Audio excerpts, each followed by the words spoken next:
вам что-то мешает жить, состояние страха, различные состояния, в которых мы можем впадать. Мы живые люди. Что надо сделать для того, чтобы понизить уровень этого воздействия на самого себя? Подсознание выдаст какой-то образ. Представил, что ежик теперь равен кирпичу, кирпич неподвижен.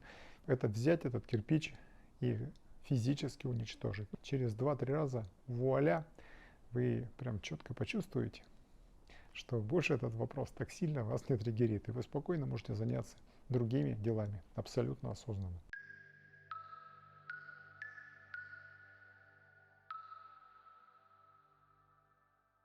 Как самостоятельно снизить последствия стресса, который вы только что пережили, либо находитесь в процессе его проживания.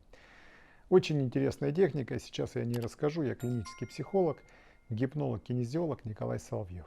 Знаменитая, известная техника, которая имеет самые разные названия, но смысл ее один и тот же. Поэтому давайте мы про смыслы. Вы испытываете какое-либо раздражение, вам что-то мешает жить, состояние страха, различные состояния, в которых мы можем впадать. Мы живые люди. Мы испытываем какие-то эмоции, недовольство, гнев, обиду и так далее. Что надо сделать для того, чтобы понизить уровень этого воздействия на самого себя? Рецепт очень простой. Он состоит из нескольких шагов. Шаг номер 1. Разместите свое тело в удобном кресле, займите стопами устойчивое положение на полу и закройте глаза. Друзья мои, это первый шаг. Шаг номер 2. Надо представить, попросить свое подсознание представить и показать вам, как же выглядит тот образ, как выглядит ваше отношение, ну, допустим, к столь ненавистному вам какому-либо делу. Ну, допустим, видео записывать. Я буквально могу закрыть глаза и представить, как это для меня выглядит. Подсознание выдаст какой-то образ. Это может быть человек, предмет, животное, все что угодно. Сейчас мое подсознание видит это именно так. Если вы увидели человека либо животного, я вам советую быть экологически все-таки чистыми в ментальном плане.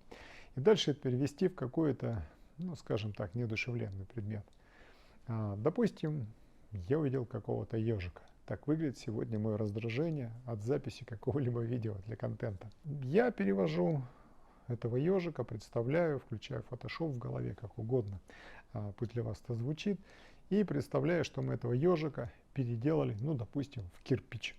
Мое подсознание быстро это все перерисовало, представил, что ежик теперь равен кирпичу, кирпич неподвижен, кирпич тверд, ну, одним словом, кирпич, он и есть кирпич. Это будет второй шаг. Шаг номер 3 – это взять этот кирпич и физически уничтожить. Ну, допустим, засунуть в мясорубку для кирпичей, которая быстро и стремительно этот кирпич превратит в пыль. А пыль просто развеять по ветру. Все. Дальше откройте глаза, посмотрите вокруг, то есть переключите свое внимание. Снова попросите свое подсознание представить, как же выглядит для вас нелюбимый процесс или событие. Скорее всего, образ либо будет от гораздо меньших размеров, либо будет размыт. Проделайте эту же процедуру еще раз, и через 2-3 раза, вуаля, вы прям четко почувствуете, что больше этот вопрос так сильно вас не триггерит, и вы спокойно можете заняться другими делами, абсолютно осознанно. Применяйте в свою жизнь и помните, что стресс – это не есть хорошо.